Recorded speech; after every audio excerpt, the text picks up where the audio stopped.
Hello welcome. कैसे हो तुम सब लोग? 3 दिसंबर और ठीक है भाई। एक नवंबर जैसा महीना जाने के बाद चीज़ें आसान तो नहीं होती आपके लिए, पर ठीक है, कोशिशें चलती रहेंगी। अब मैंने सब चीज़ें कैलकुलेट कर कुरा के अपना एक शेड्यूल तो वापस रिक्रिएट किया है, उसको मैंने डायरेक्शन दिया है बेसिकली। ये तो अब वो शेड्यूल के हिसाब से तो रोज़ चलता रहूँगा, तो प्रेशर नहीं आएगा एक तो ज़्यादा खुद पे। लाइक तो प्रेशर नहीं आएगा, और 20 दिसंबर समथिंग तक आई थिंक मैं मेरा सारा बैकलॉग फिर से ज़ीरो कर दूंगा। आह यार, नवंबर स्टार्टिंग में मैं बैकलॉग ज़ीरो करके बैठा था। पता तो मैं नवंबर स्टार्टिंग में, मैंने अक्टूबर में शायद कहा भी था कि मैं बैकलॉग ज़ीरो कर दूंगा, एंड मैंने कर दिया था। November starting I was with the zero backlog status. Yes, very good status to be honest. एक जेई एस्पिरेंट के लिए होना ही बहुत अच्छी बात है। बट नवंबर में फिर हेल्थ इश्यूज़ क्रिएट हुए। बाकी सब मैं तो वीडियो में बताया ही है कि भाई 7 से 10 11 तक मेरा बैक पेन इशू था। फिर 20 तारीख से थोड़ा वो बैक पेन इशू कंटिन्यूड ही था, तो 20 तारीख से थोड़ा और टफ हो गया, तो स्टडी की फ्रीक्वेंसी गिर गई थी। 22 तारीख के बाद तो भाई वायरल भी आ गया, बैक पेन भी आ गया, और मतलब सब ने कैटलिस्ट की तरह काम कर गया। मतलब बैक पेन थोड़ा थोड़ा था ही, वो फिर बाकी सब कैटलिस्ट की तरह काम कर गया, तो वो छूट गया। ठीक है, कुल मिला के छूट गया। तो बस इतना है कि उसको भी चल रहा है, इसका भी चल रहा है। तो सुबह सुबह बैकलॉग चल रहा है। बाकी डेली क्लासेस पे हम we are on back on track. Current में अब कुछ करंट जो चैप्टर चले थे उस पर बैक ऑन ट्रैक कर लिया है। अभी मैं रिवीजन कर रहा था, मैंने IUPSC का किया है, और मैं वेक्टर का भी कर चुका हूँ। 10 सवाल लगा चुका हूँ, 20 और लगाने हैं। तो बेसिक अगर तुम्हें दिख रहा है, तुम अगर देखो तो ये अपना अब का कैलेंडर है। ठीक है, ये दो calendars of course, December and then जनवरी।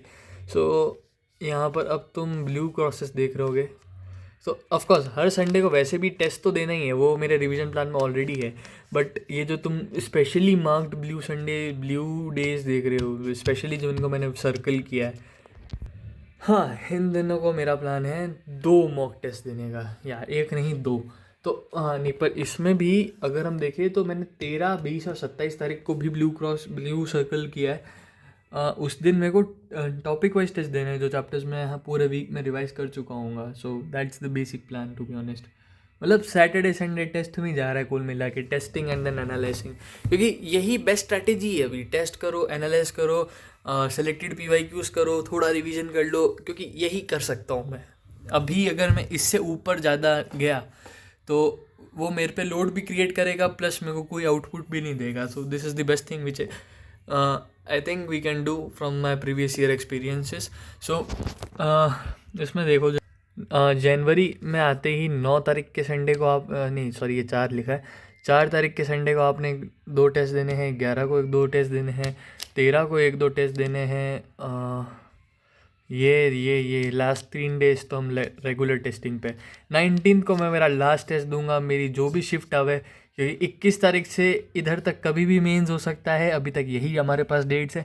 तो आई थिंक लास्ट ईयर के हिसाब से 5 डेट्स निकलेंगी, इनमें से कोई अब अपनी शिफ्ट जो भी आए, पहली आ जाए, आखिरी आ जाए। अगर मेरी शिफ्ट पहली होगी तो मैं एक टेस्ट कम कर दूंगा, ठीक है। अगर एक लास्ट शिफ्ट हुई तो मैं ये टेस्ट रखूँगा। तो बेसिक प्लान है कि अगर फर्स्ट डे आ गया, फर्स्ट शिफ्ट फर्स्ट डे आ गया, तो फिर इस टेस्ट को कैंसिल आउट कर दूंगा, दैट्स इट। उसका बेसिक कारण ये है ना कि लास्ट टाइम पे इट इज़ वो पीरियड होता है कि आपको थोड़ा ठंडा होना चाहिए, आपको थोड़ा ठंडा होकर बैठना चाहिए।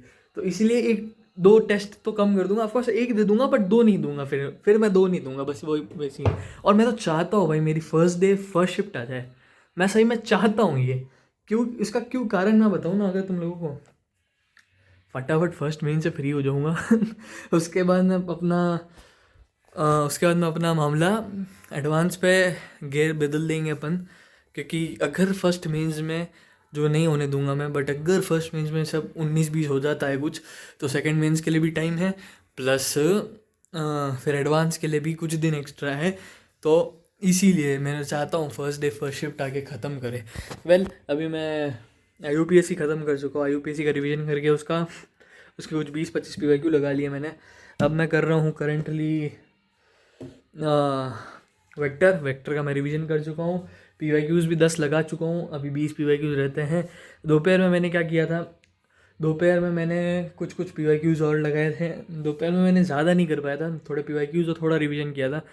मुझे थोड़ा नोट्स मेकिंग भी करना था, बट वो मेरे पास टू बी ऑनेस्ट टाइम तो था, पर मैं क्या है ना, एक्चुअली मेरे को एक अलग काम आ गया था। वो काम क्या था, मेरा थोड़ा घर का एक काम आ गया था, तो अभी मैं बस अब ठीक है, ये लास्ट घर का काम है, तो आज कह के बैठा हूँ कि भाई मेरे से ज़्यादा नहीं हो पाएंगे।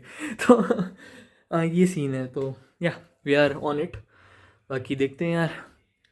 बाकी तुम बताओ तुम्हारा कैसा चल रहा है। हाँ, और हाँ, मैं ये जो तुम जो शॉर्ट वीडियोस देख रहे हो, ये जितने भी ब्लू डेज हैं जिनमें मैं 2-2 देने वाला हूँ टेस्ट, और जब भी संडेज को मैं टेस्ट दूंगा, मैं टेस्ट को अब कवर करके उस बेसिस पे तुम्हें अपना बता दूंगा कि टेस्ट के बेसिस पे ये है, इम्प्रूव के लिए ये निकला है, मैं इम्प्रूव करता हूँ। चलो बस ये तो इनके माध्यम इन चीज़ों पे वीडियोज आ जाएंगी। तो या बाकी तुम बताओ यार, तुम्हारी कैसी चल रही है तैयारी। मेरी ऑन ट्रैक आ रही है धीरे धीरे, और कोई नज़र ना लगाना, टच वुड, सही चलने देना अब। भगवान करे, मैं देखो भगवान से बस इतना मांगूंगा, बस मेरी तबीयत सही रखना भगवान जी। बाकी जेई निकालना नहीं निकालना मैं मेरे हाथ में रख रहा हूँ। बस मेरी तबीयत सही रखना। चलो ठीक है, थैंक यू, बाय।